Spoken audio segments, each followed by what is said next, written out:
Esdras capítulo 4 para continuar nuestra serie que hemos titulado El regreso, la clave del avivamiento. Esdras capítulo 4.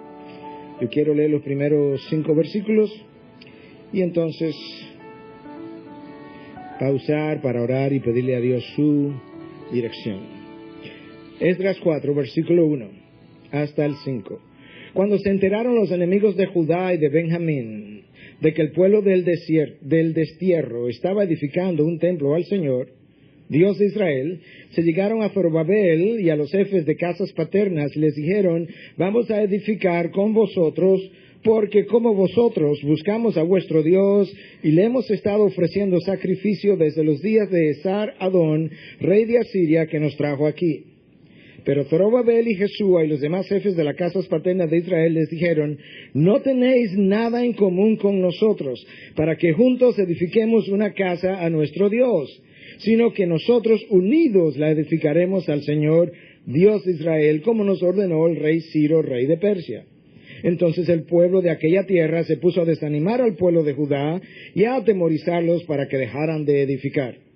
Y tomaron a sueldo contra ellos consejeros para frustrar sus propósitos todos los días de Ciro, rey de Persia, hasta el reinado de Darío, rey de Persia. Padre, gracias por tu palabra, la historia registrada, la manera en que tú te has mostrado a tu pueblo, la forma como tú te revelas a través de la vida de los hombres y por la confianza que muchos siervos tuyos y siervas han depositado en ti, que hoy nos sirven para animarlos, teniendo ya una gran nube de testigos que nos sirven hoy de confirmar que tú eres un Dios digno de confianza. Permita que tu siervo pueda exponer tu palabra de una manera que al final tú te hayas crecido en el corazón y en la mente de cada uno de nosotros. Para tu honor y tu gloria predicamos, Dios, en Cristo Jesús. Amén. Bueno, este es el tercero de los mensajes de esta serie. Y en los 2 primeros habíamos cubierto los primeros 3 capítulos del libro de Esdras, y hoy vamos a cubrir una parte significativa, quizás la parte más importante del capítulo 4. Mientras más leo este libro, mientras más me detengo a reflexionar sobre las enseñanzas de este libro de Esdras y el de Nehemías, que es el siguiente, más entiendo que ciertamente esta serie no es una pura coincidencia en este momento en que nosotros estamos. Nosotros hemos comenzado a abrazar nuevos horizontes, nuevos retos, nuevos desafíos. Ciertamente Dios ha comenzado a traer nuevas oportunidades a nuestras puertas, y en medio de todo eso hay algunas cosas que yo quisiera comunicarle a la congregación antes de que nosotros comencemos a adentrarnos aún más en este nuevo camino. Pero de todas esas, si alguien me preguntara si usted tuviera que darnos solamente una que nos sirviera de advertencia y de ancla en este inicio, ¿cuáles serían esas palabras? Y yo diría que son estas: preparémonos grandemente para encontrar oposición a lo largo de todo el camino, y nunca asumamos que la oposición es señal de que lo que estamos haciendo no es la voluntad de Dios. Más bien lo opuesto es la regla. El trabajo de Dios nunca ha sido hecho sin oposición. Recordemos que en los primeros 3 capítulos las cosas iban muy bien. El rey Ciro es movido por Dios, él da permiso, tira un decreto para que el pueblo judío se pueda regresar de Babilonia a Jerusalén. El pueblo de Babilonia es movilizado para proveer las cosas necesarias para el viaje. Los utensilios que el rey Nabucodonosor había extraído del templo fueron devueltos al pueblo judío para que ellos puedan regresarlos al templo y volver a adorar a su Dios. Ellos llegan al lugar, comienzan a celebrar su primera fiesta de los tabernáculos, construyen el altar, y hasta ahí todo iba muy bien. Pero ahora hay que construir el templo. Y tan pronto el templo comenzó a ser construido, se levantó la oposición. La tribu de Judá y la tribu de Benjamín son las dos tribus, o fueron las dos tribus que fueron llevadas a Babilonia. Las otras 10 habían sido llevadas a Asiria en exilio 140, 150 años antes. Y ahora estas son las dos tribus que regresan bajo la dirección de Zorobabel. Y nosotros leemos lo siguiente en el versículo 1. Cuando se enteraron, ¿quiénes? Los enemigos de Judá y de Benjamín, de que el pueblo del destierro estaba edificando un templo al Señor, Dios de Israel, y continúa el relato. Dios nos dice, esta gente acaba de llegar y ya tenía enemigos. Y tan pronto esos enemigos se enteraron de que esta gente que acababa de regresar quería construir un templo, se movilizaron y se acercaron a ellos. Satanás no va a escuchar que el pueblo está presto para construir el templo de Dios y se va a quedar con los brazos cruzados. Satanás es capaz de mover el corazón de los seres humanos. No podemos olvidar eso. Él movió el corazón de David cuando lo incitó a hacer un censo. Él movió el corazón de Pedro cuando en un momento dado se le opuso al Señor y el Señor le reprendió y le dice, apártate de mí, Satanás. Y con toda probabilidad Él ha movido el corazón mío y el corazón tuyo en algún momento para ser usado también. Los enemigos de Benjamín, los enemigos de Judá se levantaron y vinieron y se acercaron a ellos. Y yo quiero darte de inicio, para ilustrarlo con esta historia, el primer principio de 6 o 7 principios que yo quiero que te lleves hoy para tu casa. Número 1, cada vez que Dios inicia un trabajo o en ti o a través de ti, necesitas prepararte para una oposición, escúchame, cuya intensidad y duración serán proporcional al alcance del propósito de la obra que Dios se propone hacer. En pocas palabras, a mayor la obra, a mayor las implicaciones de su obrar, mayor será la oposición. El trabajo de Dios nunca ha sido hecho sin encontrar oposición significativa. Eso comienza en el jardín del Edén, en el día 6 de la creación. Dios crea a Adán y Eva, lo pone en el huerto. Tan pronto Dios coloca a Adán y Eva en el huerto, Satanás hace su aparición y le hace oposición y los hace caer y trata de frustrar los propósitos de Dios.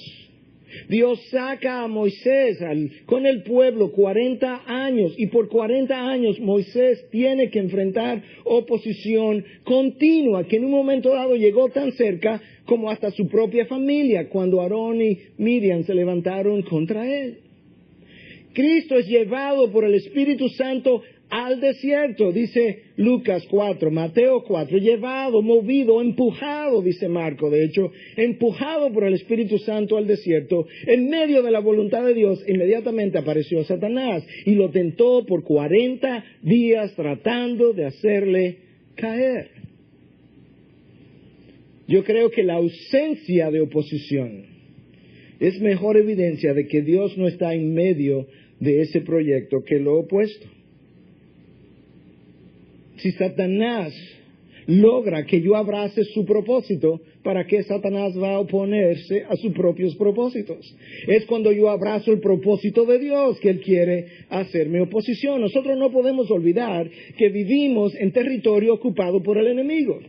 Y cuando yo comienzo a obedecer a mi Señor, eso no es garantía de que el enemigo dejará de atacarme y de hacerme la resistencia que Él siempre le ha hecho al pueblo de Dios. Número 2. El enemigo no solo se va a oponer al trabajo de Dios, sino que al presentarse, siempre lo hará con apariencia de piedad. Pero si escuchamos sus palabras con detenimiento y discernimiento, nosotros vamos a descubrir con frecuencia la falsedad de sus intenciones. El versículo 2 dice que los enemigos se llegaron a Zorobabel y a los jefes de casas paternas y les dijeron, vamos a edificar con vosotros, porque como vosotros buscamos a vuestro Dios y le hemos estado ofreciendo sacrificio desde los días de Esar-Adón, rey de Asiria, que nos trajo aquí. Nota cómo esta gente es identificada como enemigos en el versículo 1, pero en el versículo 2 ellos no suenan como enemigos. Ellos vienen y le dicen, nosotros queremos edificar, ayudarte a edificar la casa al Dios de vosotros, que dicho sea de paso, Zorobabel y Jesúa, nosotros hemos estado adorando también, y lo hemos estado adorando desde el tiempo en que el rey Esar-Adón nos trajo aquí. Es como que imagínate que tú te mudes a una nueva casa. Y el vecino viene ahora a ayudarte. Y te dice, vecino, yo quiero ayudarlo. Yo quiero ayudarte a arreglar el patio. Lo más natural es que tú le des las gracias y aceptes su ayuda. Pero tú tienes que conocer toda la historia detrás. Y yo quiero darte a conocer un poco de la historia detrás de esta gente que vino a ayudar. Porque esta gente había sido traída desde Asiria. Había sido colocada en el área de Palestina, donde las 10 tribus fueron desplazadas para repoblar el área. Ellos se mezclaron con judíos y formaron los samaritanos. Los samaritanos son los que se acercan ahora a los judíos y le ofrecen la ayuda. Cuando ellos vinieron de Asiria, resulta que por un tiempo se desató entre ellos una plaga, si pudiéramos decir, de ataques de leones.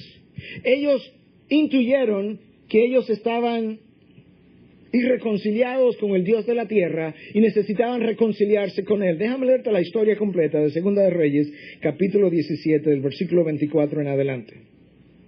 Y el rey de Asiria trajo hombres de Babilonia, de Cuta, de Ava, de Amat y de Sepharvaim, y los puso en las ciudades de Samaria, en lugar de los hijos de Israel.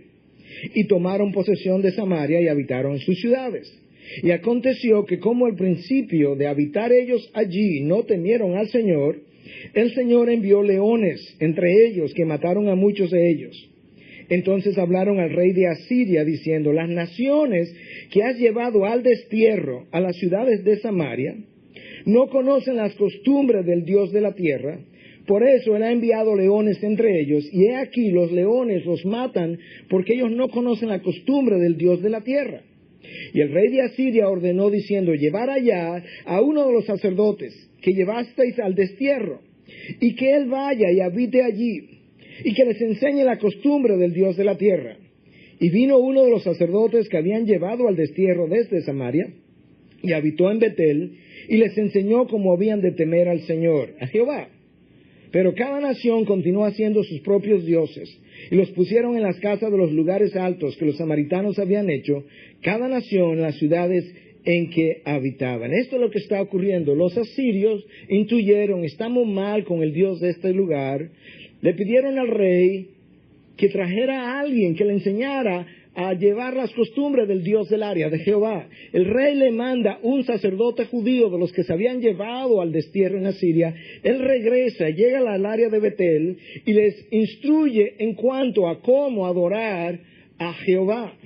El problema es que el texto dice que ellos, aunque aprendieron a adorar a Jehová, no dejaron de adorar sus propios dioses. Y nosotros tenemos que cuidarnos de que no nos ocurra la misma cosa. Que nosotros seamos sacados de las tinieblas a su luz admirable.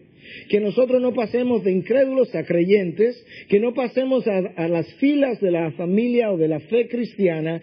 Y abracemos a Cristo como nuestro nuevo Señor sin dejar de abrazar nuestros viejos dioses. Que van a depender de diferentes, van a ser diferentes dependiendo de nuestro trasfondo. Para algunos quizás sean logros, títulos, reconocimientos, música, posesiones, posiciones, no sabemos, pero con frecuencia eso es exactamente lo que ocurre. Aprendemos a adorar a Cristo, el nuevo Dios que ahora reina en nosotros, pero no queremos todavía dejar de adorar los dioses anteriores. Y cuando hacemos eso, nos parecemos a estas naciones que vinieron a ayudar a la tribu de Judá y de Benjamín. Ahora escucha, esta gente fue abordada por personas que aparentemente tenían buenas intenciones y que decían conocer a su Dios, pero no se acercaban a Él en sus propios términos. Y ciertamente cuando ellos dijeron que adoramos a vuestro Dios y le hemos ofrecido sacrificio desde los días del rey tal, ellos no estaban mintiendo, pero esa no era toda la verdad. Y eso es uno de los problemas de las tácticas de Satanás, que él logra mezclar parte de la verdad con parte de la mentira, y la parcialidad de la verdad me hace creer que yo estoy en la verdad. De hecho, reflexionando sobre este texto y sobre lo que acabo de decir, puedo reconocer que por experiencia personal, en ocasiones, cuando Satanás ha logrado confundirme, es haciendo exactamente eso. Conociendo yo parte de la verdad o un gran segmento de la verdad, él ha logrado introducir en mi mente distorsiones, exageraciones, verdades parciales, que cuando se mezclan con la verdad, ya no estoy en la verdad de Dios. Y eso es uno de los grandes problemas. Cuando tú escuchas, cuando tú lees la historia de Job, tú descubres varias cosas. Cuando tú lees los discursos de los 3 amigos de Job, hay grandes segmentos de verdad en cada uno de ellos con relación a Dios, pero están mezclados con segmentos o porciones de mentiras, y eso hace que Dios los reprenda a todos. Pero ellos no son los únicos que caen en ese error. Job, un hombre intachable de acuerdo a Dios, es reprendido por Dios también al final. Y cuando tú escuchas las palabras de Job por las cuales Dios le reprende, tú encuentras nueva vez grandes porciones de verdades bíblicas que la palabra ampara, mezclada con el error. Y es la parcialidad de la verdad que nos hace creer que estamos en la verdad de Dios. Y eso es una de las artimañas de Satanás, como él frecuentemente nos engaña. Esta gente vino con una verdad parcial, pero escucha ahora cómo Zorobabel y Jesúa respondieron a esta oferta de ayuda en el versículo 3. Zorobabel y Jesúa y los demás jefes de las casas paternas de Israel les dijeron: no tenéis nada en común con nosotros, para que juntos edifiquemos una casa a nuestro Dios, sino que nosotros unidos la edificaremos al Señor, Dios de Israel, como nos ordenó el rey Ciro, rey de Persia. ¿Tú escuchaste?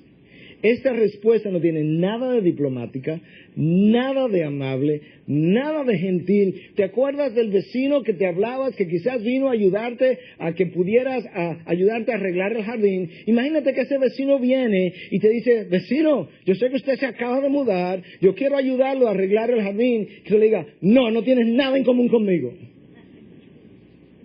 ¡Wow! Lo más lógico que este vecino diga: ¿y esta gente de dónde vino? ¿Y qué fue? ¿Qué fue lo que le ofrecí?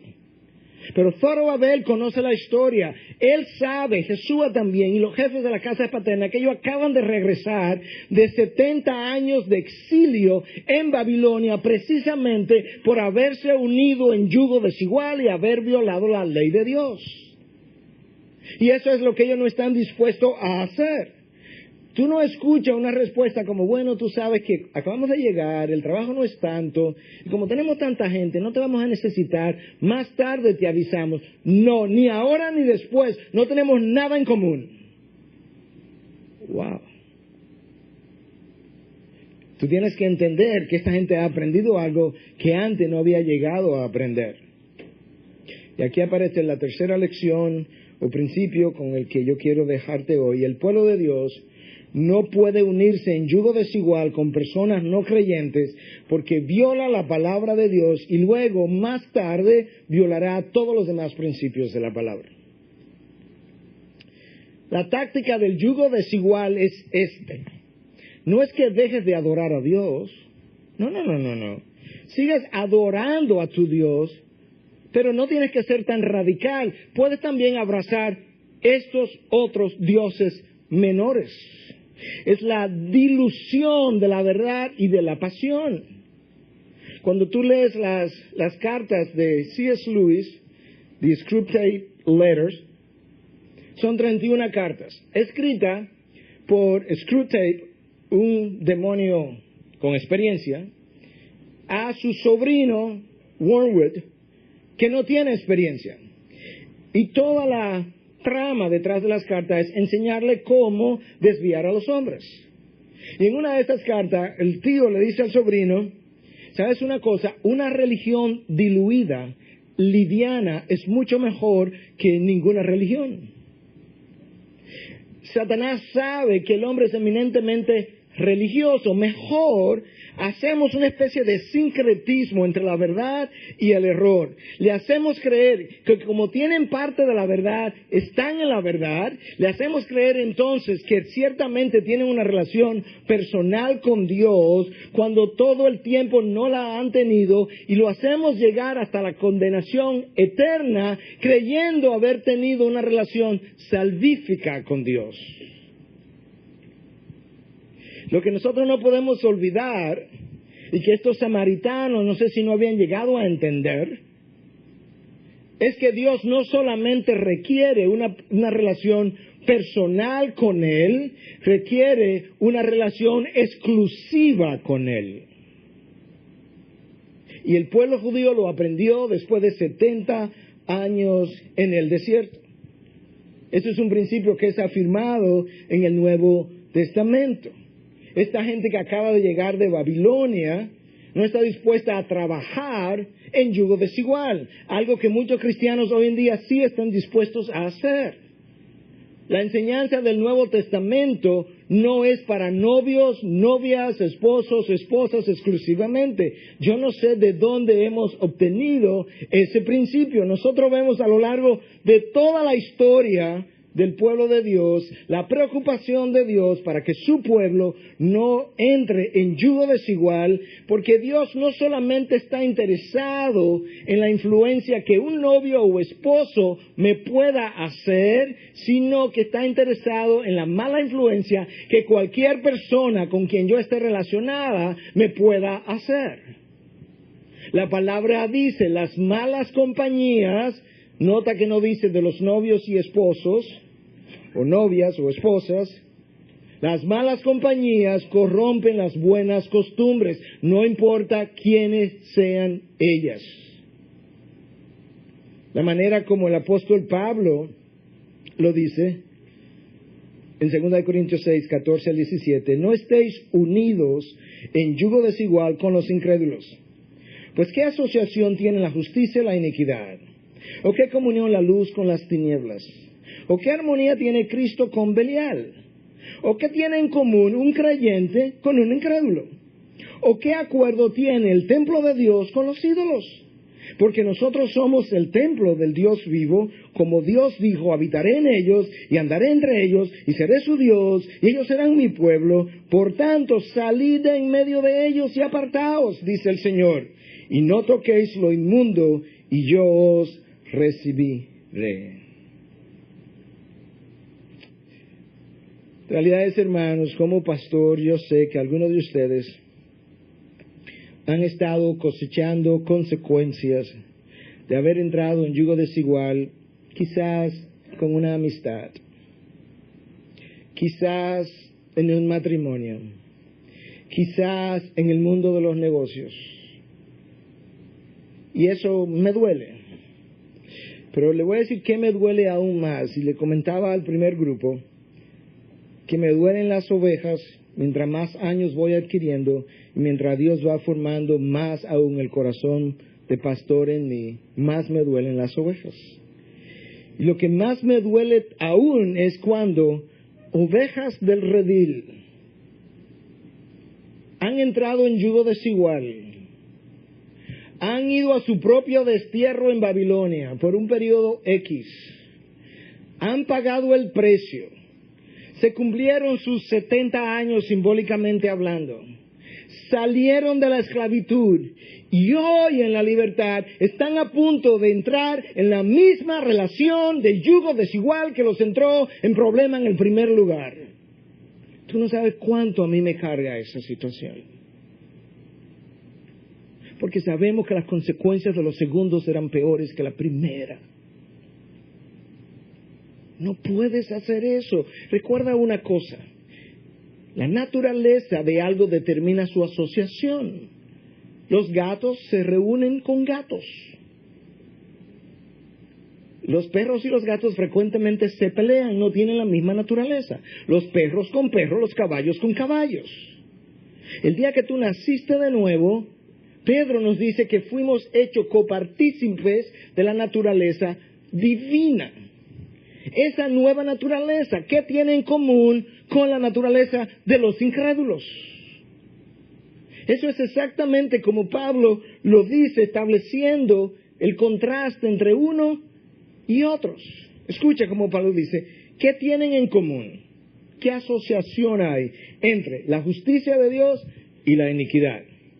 Entre la luz con las tinieblas, entre Dios con Belial, entre el templo de Dios que somos nosotros y los ídolos, o entre el creyente y el incrédulo. ¿Qué hay en común? Y nosotros necesitamos recordar eso porque estamos en un tiempo crucial de la iglesia. Bueno, quizás hay algunos pensando, bueno, pastor, pero honestamente yo he estado en este yugo desigual, de negocio, de amistad, de lo que sea. Y yo no he sufrido ninguna consecuencia todavía. Espera la próxima generación. Verás el precio de sentarnos en esta silla de Dios y en esta silla del mundo. Porque si hay algo que sabemos es que cuando tiene que ver con el pecado, la próxima generación siempre hace peor que la anterior. No podemos tomarnos ese riesgo. Bueno, pastor, yo no lo veo así. Ese es el problema. Ese es el problema. Porque no se trata de cómo yo lo veo. El problema está en que yo no lo veo como Dios lo ve. Yo no lo veo como Dios lo ha revelado. El problema está en que yo no estoy dispuesto a obedecer la revelación de Dios. Pero Zorobabel, Jesúa y el resto, ellos aprendieron la lección.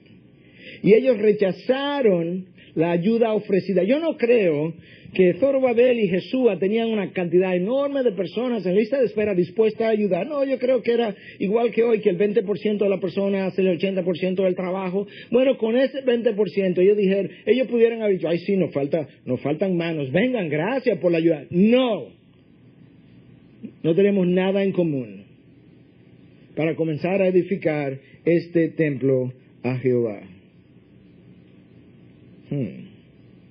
Y prefirieron entonces enfrentar las dificultades que pudieran llegar.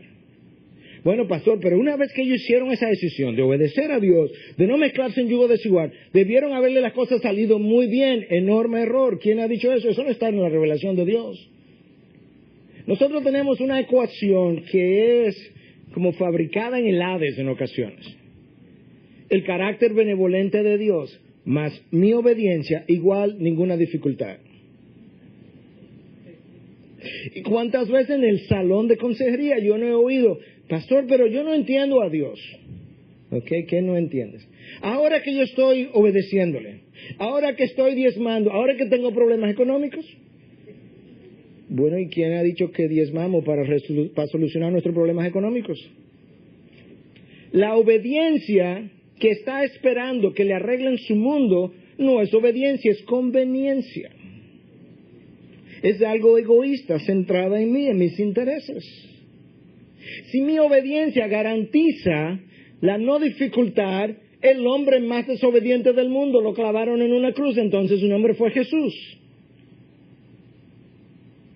Y sin embargo, sabemos que el único que obedeció a Dios a la perfección fue Él, y nadie fue tan maltratado como Él.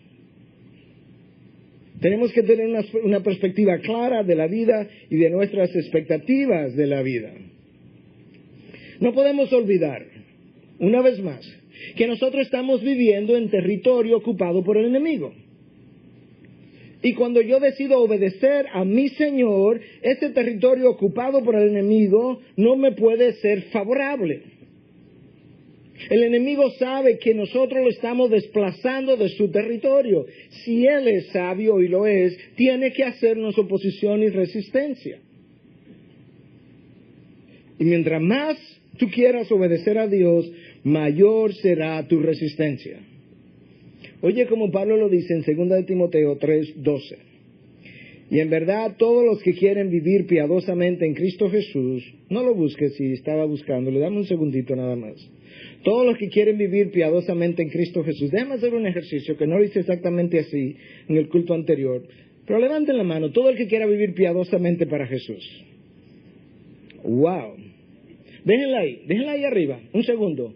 Todos los que quieren vivir piadosamente para Jesús, serán perseguidos, dice el texto. Comenzaron las manos a bajar ahora. Ya le pueden bajar. ¿Te das cuenta lo que Pablo está diciendo? Cuando las acusaciones, las difamaciones, las exageraciones, las dilaciones, los inconvenientes, los obstáculos, la resistencia, la oposición están ausentes de mi vida, revisa tu vida de piedad. Porque la palabra de Dios revela que todos los que quieran vivir piadosamente en Cristo Jesús seremos perseguidos. Quizá no a la manera del primer siglo, pero a la manera de hoy. ¿Te das cuenta? Y nosotros tenemos que irnos preparando, como yo decía, y hablaré un poco más sobre esto, para los próximos meses. Recuerda, en primer lugar, que el trabajo de Dios siempre encontrará oposición de parte del enemigo. En segundo lugar, el enemigo, cuando se presenta, siempre vendrá inicialmente con apariencia de piedad. Y número 3, el yugo desigual tiene un alto precio. Número 4, cuando el enemigo no logra infiltrar las filas del pueblo de Dios, tratará de desanimarlo desde afuera para detener el propósito de Dios. La infiltración es la meta inicial. El sincretismo, la combinación de ideas, la dilución de la verdad, la dilución de la pasión, el enfriamiento de esa pasión inicial que tenías. Pero si no lo puedo hacer desde adentro, entonces te desanimo desde afuera. Versículo 4. Entonces el pueblo de aquella tierra se puso a desanimar al pueblo de Judá. Yo creo que el desánimo es el arma más poderosa que el enemigo usa contra nosotros. Hay una historia de que Satanás en una ocasión creó un mercado de pulgas y tenía diferentes herramientas y todas tenían su nombre y todas estaban on sale, ¿cómo se llama? En especial, gracias. Y entonces, en una esquina estaban las diferentes herramientas en especiales. Una decía ira, orgullo, envidia, división, celos, contiendas. Pero separada, y todas estaban brillosas y nuevas. Pero separada había un arma que estaba sumamente gastada por el tanto uso, que tenía el precio más alto, y el comprador le llamó la atención. Y dice, ¿por qué es que esta arma que tiene el nombre del desánimo es tan costosa? Y dice, ¿y por qué está tan gastada? Es que es el arma que yo más uso, y es el arma más efectiva. Y ciertamente yo creo que Satanás conoce nuestra humanidad, cómo somos. Cada uno de nosotros no se desanima con la misma frecuencia y de la misma manera. Tenemos diferentes formas y diferentes razones. Algunos de nosotros nos desanimamos de acuerdo a nuestra personalidad. Y mientras más yo quiero controlar algo, más tiendo a desanimarme, porque ni la vida ni el ministerio son controlables ni manejables. Si hay algo que a veces exaspera a la gente, es que Dios es incontrolable. Otros no se toman la vida tan seriamente y a veces yo quisiera ser así. Y no se desaniman tanto porque piensan, bueno, sí está bien, fracasé, pero la próxima vez será mejor. Otros cuando somos idealistas, o cuando somos perfeccionistas, tendemos a desanimarnos con más regularidad. Porque las cosas raramente salen como las planeamos. Y si hay algo que nos desanima a todos, es cuando las cosas no salen como yo las planifiqué o como yo quisiera verlas. En ocasiones idealizamos el pasado y comparamos el presente con esa idealización que hemos hecho del pasado hasta que encontramos el pasado. Idealizamos un ministerio, una iglesia, hasta que llegamos a conocerlo mejor.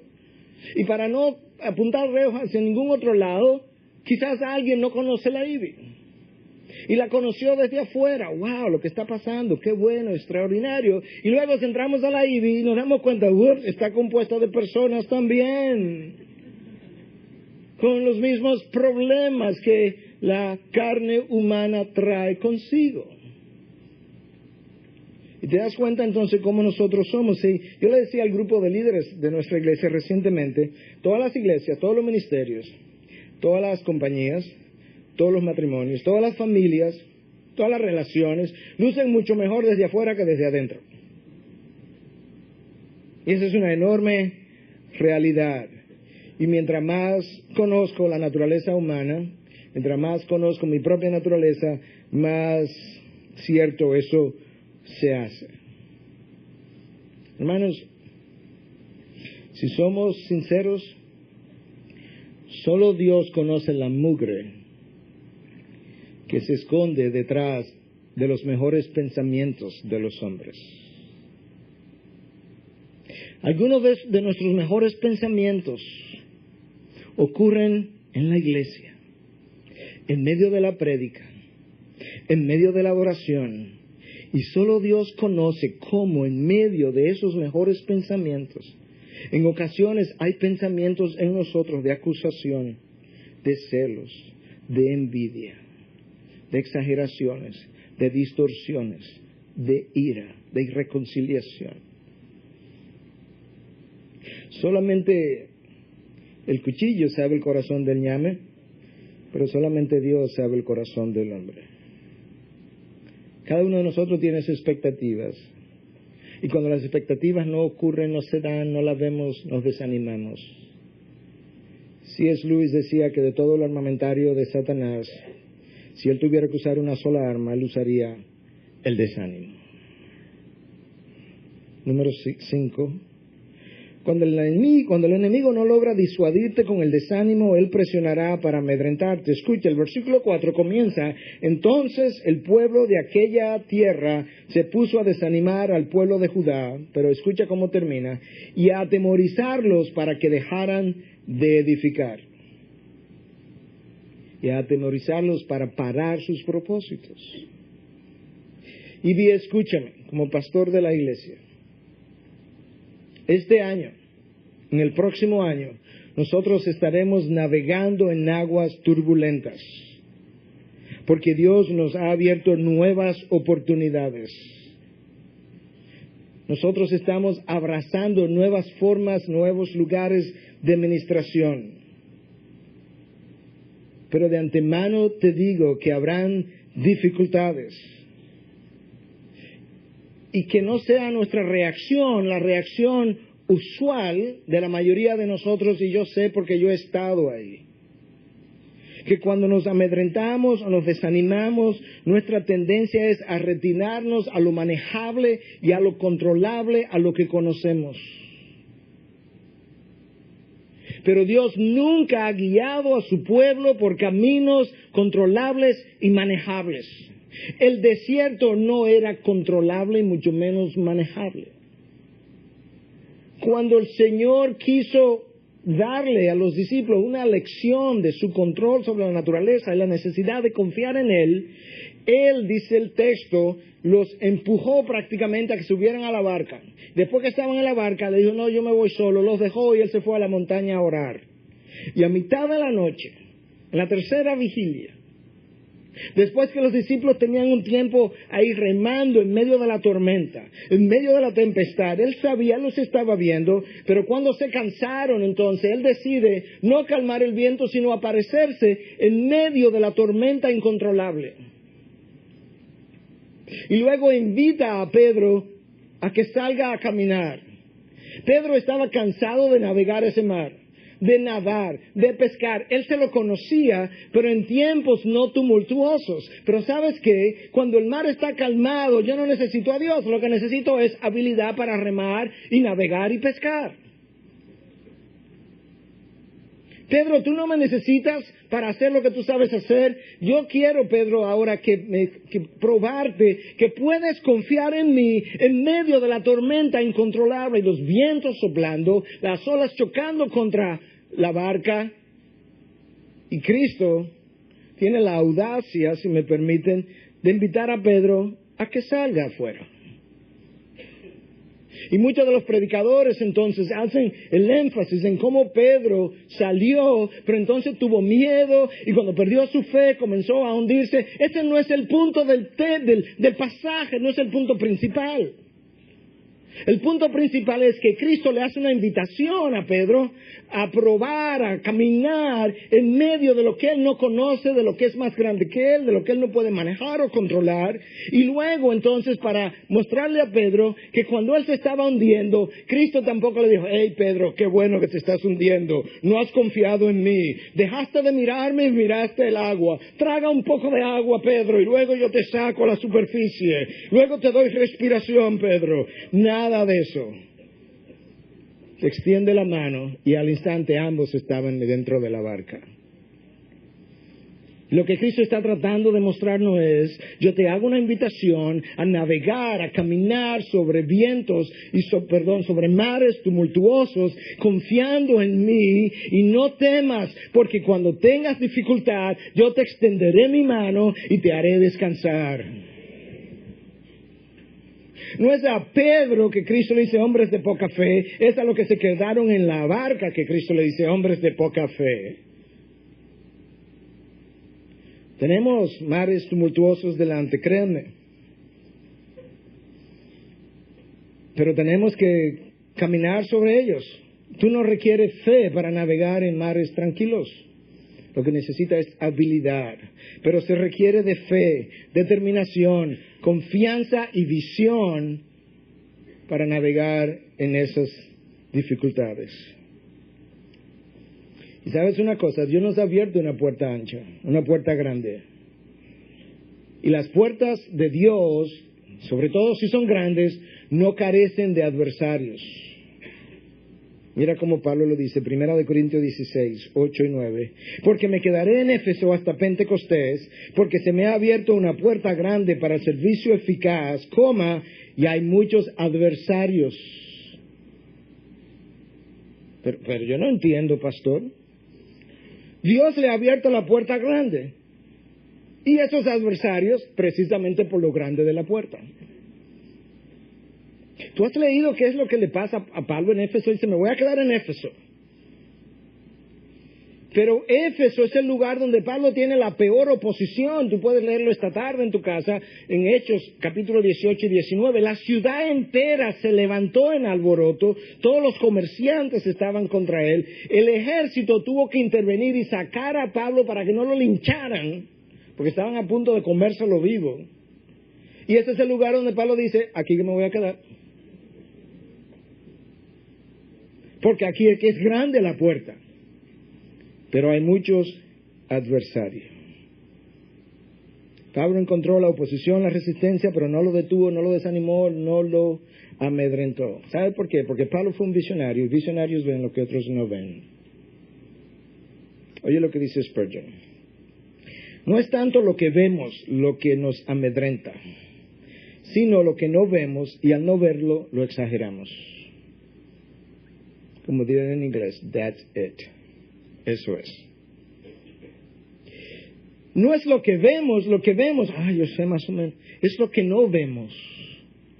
Y al no verlo, lo exageramos. Leía un comentario de varios acerca del libro de Esdras, y Max Anders en su comentario decía lo siguiente: que a lo largo de la historia el pueblo de Dios ha tenido una respuesta predecible ante el miedo.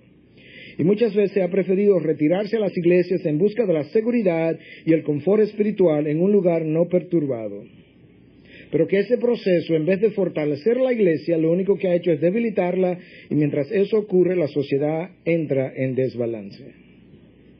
La iglesia perseguida es la iglesia aplaudida por ti y por mí, pero se nos olvida qué es lo que causa la persecución de la iglesia. Es el enfrentamiento de los valores de la sociedad con los valores de Cristo. Lo que hace que los reformadores terminen en la hoguera es el enfrentamiento del sistema, del status quo, de la sociedad con los valores de Cristo. Cuando la famosa Bloody Mary, la María la Sangrienta, la Reina María, que de ahí el nombre de Bloody Mary, del trago de alcohol, cuando ella manda a buscar a John Knox, de quien ella dice que le tenía más miedo a la lengua de Knox que a toda la armada de cualquier otro país, le dice a Knox, uno de los reformadores, mira Knox, cuando tú tengas algo que decirme, ven y dímelo en privado. Y Knox le dice, Dios no me ha llamado a hacer horas esperando en una sala de espera a la reina de este país. Cuando la reina quiera saber mi opinión con relación a algo, que venga y acuda a mi culto y venga a mi iglesia.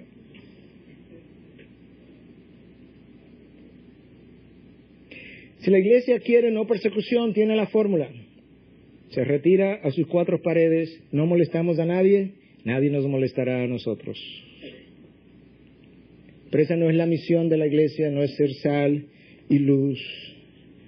La razón de la persecución de los profetas de antaño fue porque enfrentaron al rey, al príncipe, al sacerdote, al profeta, al ciudadano común y corriente, a todo el que no andaba caminando conforme a la palabra de Dios. Cristo es crucificado porque enfrentó las autoridades de su tiempo. Pablo es perseguido por la misma razón y los reformadores también. Número 6. La oposición no mermará con nuestros primeros esfuerzos de resistencia, sino que al contrario, la oposición se volverá más agresiva, desafiante y será duradera. Versículo 5. Y tomaron a sueldo contra ellos consejeros para frustrar sus propósitos todos los días de Ciro, rey de Persia, hasta el reinado de Darío. Cuando la intimidación, cuando el desánimo no resultó, pues tratamos de amedrentarlos. Cuando el amedrentamiento no funcionó, pues contratamos personas. ¿Qué es lo que hay que hacer? Darle un dinero a alguien, ven que te vamos a dar el dinero. Contrataron personas para detener los propósitos. ¿Cuándo comienza ese intento de oposición? En el rey de Ciro. ¿Cuándo termina? En el segundo año del reinado de Darío. ¿Tú sabes cuánto tiempo hay entre una cosa y otra? 80 años de oposición intermitente. La oposición que leemos en el libro de Nehemías es cuando Nehemías se propone construir las paredes y la ciudad, las murallas.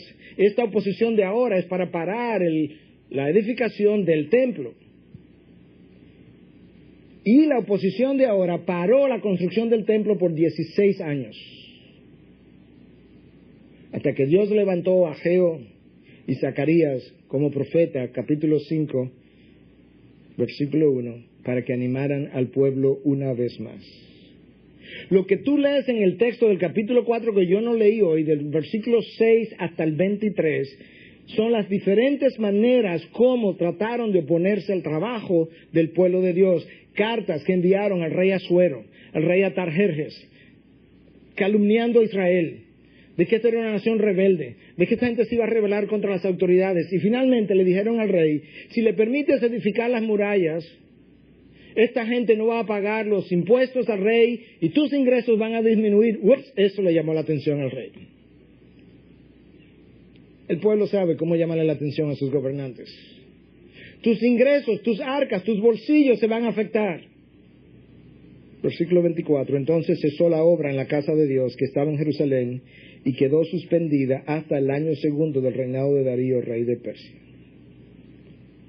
La oposición no va a mermar y en unos casos será relentless, implacable.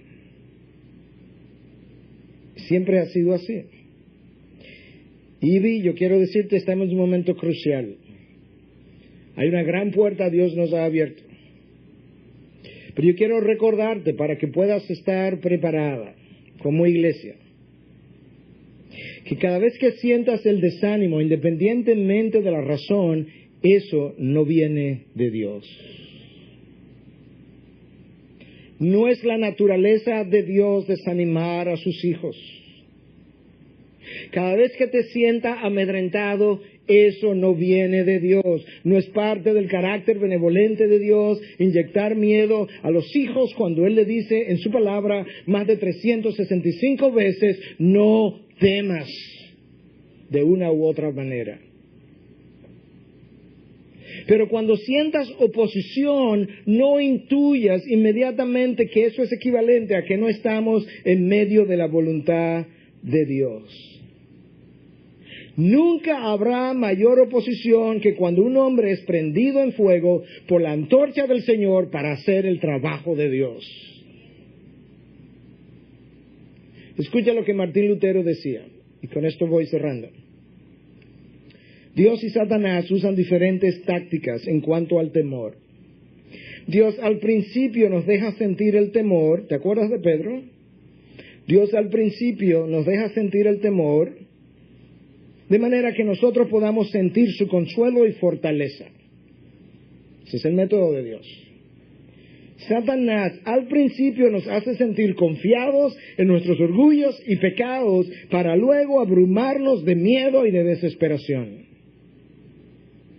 Sobre todo cuando entro en la fe cristiana, al principio, mi orgullo, mi fortaleza, mis dones, mis habilidades, lo que puedo hacer. Para luego, cuando avanzo un poco más, llenarme de miedo y de desesperación. Dios nos ha dejado claramente ver en su palabra que en este mundo tendréis tribulación. Pero en mí, no en el mundo, en mí tendréis paz. La paz no es ausencia de conflictos.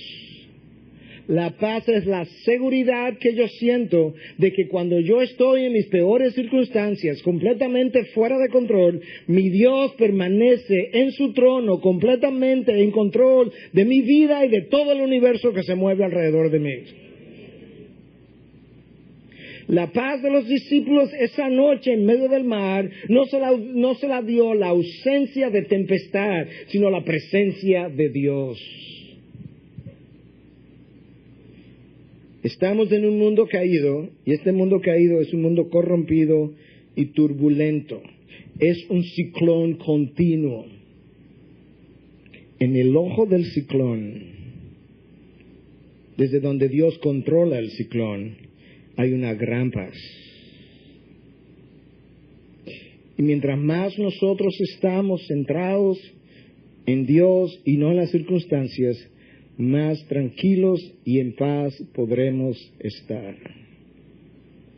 Pero yo sé que Dios nos ha abierto una gran puerta. Y de esta misma manera yo sé que habrá oposición a lo largo del camino, de diferentes maneras, pero que es un privilegio poder entrar en los propósitos de Dios, empujados por su Espíritu, acompañados por Dios, garantizados por su poder, sellados por Él, reconociendo todo el tiempo que si Él es por nosotros, ¿quién contra nosotros? Y no hace tanto que desesperado en oración clamaba a Dios, oraba con Dios. Antes de clamarle, simplemente le oraba.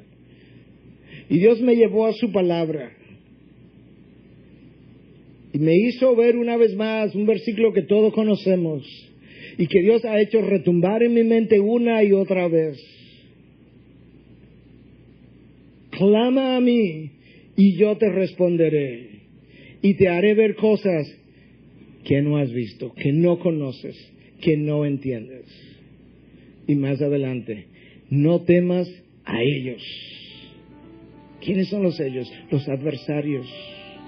No le temas, porque yo estaré contigo. Y esa es una promesa, no solo para mi persona, esa es una promesa para cada hijo de Dios.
ocean tide, secrets linger in the breeze. In this moment, worlds collide. Feel the rhythm set you free. Let the moonlight guide our way